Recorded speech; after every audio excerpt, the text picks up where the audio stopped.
thinking, well, this is probably the greatest, pencil ranker team in the world, and you don't like it. Okay, fine.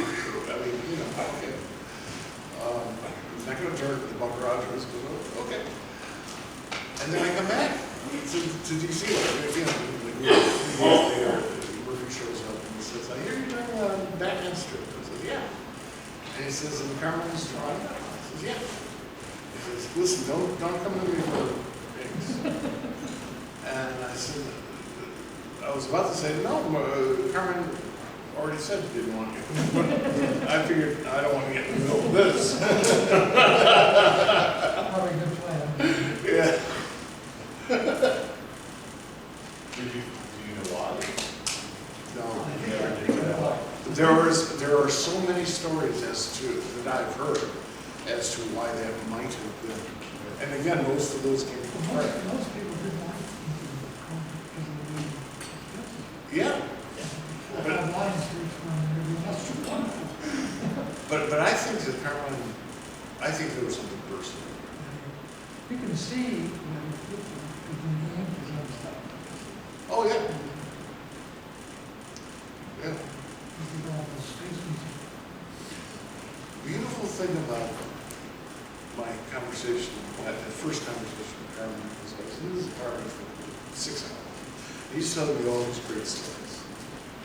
And he was telling me Alex told stories. Now, there's no better genre of storytelling than telling Alex stories. He tells those totally. And he constantly, throughout all the stories, he said, don't ever work with him, you'll be sorry. And I said, but he's so good. He says, you'll be sorry. So I figure, what the hell? I'll ask Alex to do a couple of covers for Action. Okay. And he did. And it was just an incredible pain in the ass. Now, Bob Greenberger took most of the heat on that. Because he Why was, was he being asked for the covers? I'm sorry? Why was he a pain in the ass for the covers? It was a pain in the ass for everything. So I would ask him how the air is. He would be bitching about it, being weird. So a couple years later, I'm at a convention. Yeah. I'm walking across the room. By this time, Carmine has started to do conventions. Okay. And I hear this, I'm going across the floor to go to the bathroom. And some urgency. And I hear this gravelly voice. Hey, Mike. Normally I don't turn around because every other person on earth is named Mike. Sure. Except for Mike or Muhammad. And I recognize the voice. I turn around and it's Carmine. And by the way, that's seriously cool. I mean, Carmine, you continue to just call your name out from across the crowded room.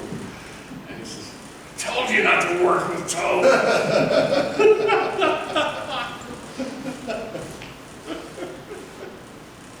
Well, okay, so we have 3 minutes. Were you around, it was probably before your time with Jack, were you around with the Super Friends comics when they replaced the heads? Oh, yeah, I remember that lot. I think they did that a lot. They did that. Well, they did a lot with Jack. Yeah, I mean, that's the day we knew. It was the very first day that we knew that it was, that the skirt was being represented. Love you on the end. You're taller, I'll let you be on the end. You're right. We thought this was a panel that was already going on, so we were here like 10 minutes ago. Yeah, And he said, oh, the guy who brought us said, oh, I think there's an overlap there, they're still doing a panel. No. So you were standing outside? That's Yeah, hilarious. we were just trying to get all of our Jerry Ortler stories out. Well, I know we don't have enough time for all of those. Robert, Yes. Michael, Very nice to meet you. I really like your work. I really like your work. Thank you so much. I appreciate that. We had one of the longest runs on the pen in recent years. Yeah, I mean, it's sad to say, but yeah, 29 issues is like an eternity for Hawkman, Yeah. especially in this day and age, you know. Look, 29 issues is probably a record since the golden age. Well, I think the Silence at one ran when Walt was doing it back in the, I can't remember if that was The Silver Age one went 27, and then they changed it to Hawkman and Adam. Right, Jeff Johnson's run, he did 49 issues, and then I think Paul Miotti came in Well, I think Walt and did like another 10, and then right? maybe Chapin. The Silence and Yeah, the and then- Okay. All right, let's get started. Welcome, everybody, to 80 Years of Hawkman. I'm Bob Harrison. I work for Pop Culture Squad. I do interviews and reviews. And on our panel, we have Mike Gold. We have Jack C. Harris. Rob Venditti. And Jerry Ordway. So we're going to kind of talk about Hawkman and what he's done in comics, where we've seen him, where he's come from, where he's maybe going. I wanted to do this panel last year before the world shut down. When I saw that Rob was going to be here, I thought this would be a great place to talk about comics at the greatest comic show. So this is our folks, and we're really lucky to have Jack, who was not planning to be here, not on your agenda, but I'm really glad he joined us. Mike is well known as the editor for First Comics and DC Comics and other comics. He most is tied to Hawkman with the work on Hawkworld, which we're going to get into. He can't hear me, that's okay. Jerry is a legendary comic artist for DC Comics and worked on All-Star Squadron and Infinity Inc. in the 80s when I fell in love with him. And Rob Venditti is a comic writer who has completed the most recent series, Hawkman, which we were just kind of mentioning, and we'll get into more of that. It was a massive undertaking to help reorganize and fish through the history of complicated Hawkman. And Jack was the editor and writer of DC, who's we're going to get some great stories from, hopefully. No pressure. So, It's great. so who is Hawkman? Obviously, everyone here knows who we're talking about, or you wouldn't be here. But he is known as Carter Hall, was once Prince Khufu, and also known to this from Silver Age on as Qatar Hall. So, Rob, I wanted you to kind of like give your perspective, because you've done the most recent historical dive. What do you think the character of Hawkman? Like, how does he fit in the world we live in? Yeah, so it's a bit of a long answer. I'll try not to go too long with it. But so I didn't grow up reading comic books at all, right? I read my first comic when I was in like my mid-20s. So when DC asked me if I wanted to pitch on Hawkman, literally all I knew about the character was the visual I remembered from the old Super Friends cartoon or whatever. I didn't know anything about Carter Hall, Qatar Hall, any of those things. So when I sat down and started to research the character, like that first night, just to kind of try to come up with what ideas I would do with the character, my immediate thought as I was reading it was, oh, I get it.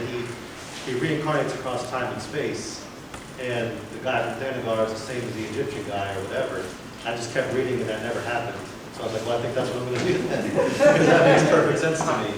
And then what I always say is you can't fake stupid, right? So like if I had grown up my whole life reading Hawkman, it might have been cemented in my brain that these were two completely different characters. And Carter Hall could never be the same person as Qatar Hall. But because I didn't know any of that, I just came in with that assumption, and that's what the story ended up turning into. You found the exact right space. But again, because I was dumb. Well, You know what I that's- mean? Like I didn't know any better. That's word for stupidity. Exactly, yeah. that is the perfect way to move after Crisis on Infinite Earths. Prior to Crisis on Infinite Earths, your story doesn't work. After that, the world we lived in, post-crisis, that's exactly how it should happen. Right. Yeah, and so when I talked to Brian Hitch about it, I don't know if anybody's, I'm sure you all know Brian Hitch's work, but not just amazing artist, but also extremely creative in and of himself in terms of story and writing, And when I kind of said, well, my pitch for the character is that he reincarnates across time and space, so that means not only was he an ancient Egyptian, he was a Thanagarian, but he could have been a new god, he could have been whatever. And Brian was like, he could have been on Krypton. And I was like, absolutely, he could have been on Krypton, And so where I see Hawkman sitting is he now is like the living historical document of the DC universe. Like, he could have been anywhere, he could have seen anything. He's now a character that's so versatile, he can become a part of any story, you know, because he's lived all of that history. And so I see him as one of the most foundational characters in the storytelling version of the universe, which fits who he is as an actual character because he is one of the foundational characters of all of comic books. You know? That's kind of how I see where he is. Great. So, character was created in the 40s by Gardner Fox, and was first appeared in Flash Comics, and was also in All-Star Comics as a member of the Justice Society of America, and was pretty foundational to the DC universe as it was. I mean, there was some level of sharedness because there were these characters who were interacting with each other, you know, and not including Batman, Wonder Woman, and Superman. And so in that world, Hawkman had a really powerful say as you know, as leader of the group. And where did you first read? Well, let me step back since I wasn't around in the 1940s, or just barely missing. Hawkman was the most popular DC All-American character who never got his own title. It was always on the verge, and Julie Schwartz told me that from time to time they would consider it, but they never did. They never got the sense that he was popular enough to hold his own title, but came real close. He was the only character that appeared in every adventure of the early All-Star.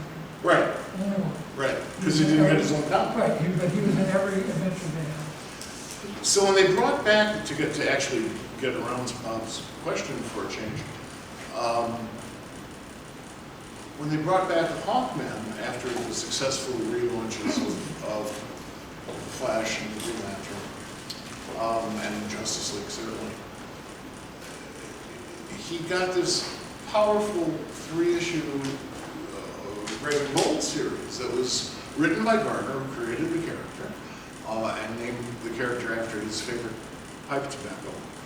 And Joe Kubert, who was the last major artist on Hawkman in the Golden Age. Joe, of course, got into the business, I think, when he was still a Zygote. So, you know, So this Hawkman with the gold Right. cap is from Flash Comics 101, I think, which was Joe in 48. yeah, and he'd already been doing it for a few years. And then this is his design for the Danny Barry. Right. So I'm 9 years old when this book, when this Brave and Bold comes out. And living in Chicago, and my mother's taking me downtown to my eye doctor appointment, my first eye doctor appointment. And there's a news rack there, and I saw this first Hawkman appearance, and I went apeshit. So, what the hell is that? Oh my God, this is beautiful. I coerced my mother into buying the comic book, and I read a few pages of it before we got to my eye doctor. Then the eye doctor puts like these eye drops in my eyes, right? And back in those days, when they put eye drops in your eyes, the whole world looks like a pure Max painting. So I couldn't go anywhere with it. I couldn't read it, but I wanted to. I'm looking at the pictures, and they said my mother went nuts, which was easy, and said, you know, you're not supposed to look while you're hallucinating, whatever. And finally, the drops wore off. My exam was finished, and I plopped there in the waiting room to finish reading that damn comic. It was not successful with the reissue run, but it was almost successful, so they gave it another 3-issue run. And that was almost successful, so they gave it a sort of a backup status in Mystery in Space, sharing it with Adam Strange, which coincidentally made for this relationship that exists to this day, that you have just beautifully in between Edinster and Hawkman. Never successful to the point of being a big deal. Always just below that level. And everybody and their mother revived Hawkman over at DC because they wanted it. It's an important property. But also because everybody wanted to do it. There's no shortage of people who wanted to do Hawkman. And, you know, I mean, okay, a 41 issue run, that's pretty good. And, you know, 27 issues? 29. 29. That's brilliant. There was an annual and small stuff. There's more than just 29. There's 29, yeah. No, I mean, that's the 29. There were some other pieces around the road for it, right? No, I only wrote 29 issues, unless I'm mistaken, in which case somebody owes me some checks I don't know about. But my memory is I only wrote 29. That's probably Some true. of the death metal stuff. But they tied into our, tied in. I didn't have to go anywhere and do anything, that's taken off, man, So, all this is absolutely true. He did finally get his own series that launched at Hawkman, and I think it went 20 issues in the 60s, 70s. The Silver Age one, I believe, was 27, but then it split off and became the Adam and Hawkman. Well, I think Which is some of the greatest Silver Age covers of any comic Adam in existed the before that. Like the one of him shooting with slingshot, Yeah. like, that's just So so the cool. Adam series existed, and then Hawkman joined his Correct, series. yeah. So I think they got rid of Hawkman, just kind of put the two books together. Yeah, and that ran for maybe 8 issues, I think. And it was every other month or something. Right, that's my own. And then, I sound like a Hawkman scholar. Did we all just absorb that for a second? Like, that's crazy. I didn't know I know that much about Hawkman. All right. so there's, so then we have the 70s where he was pretty much, there's that wilderness of the early 70s that you see in terms of vibrant characters. And then we're going to get to Jerry really quick, because a lot of people talking about that. But let's talk about the showcase issue. So that's when Showcase was, so Showcase ended, for those who don't know, in the early, like 71 or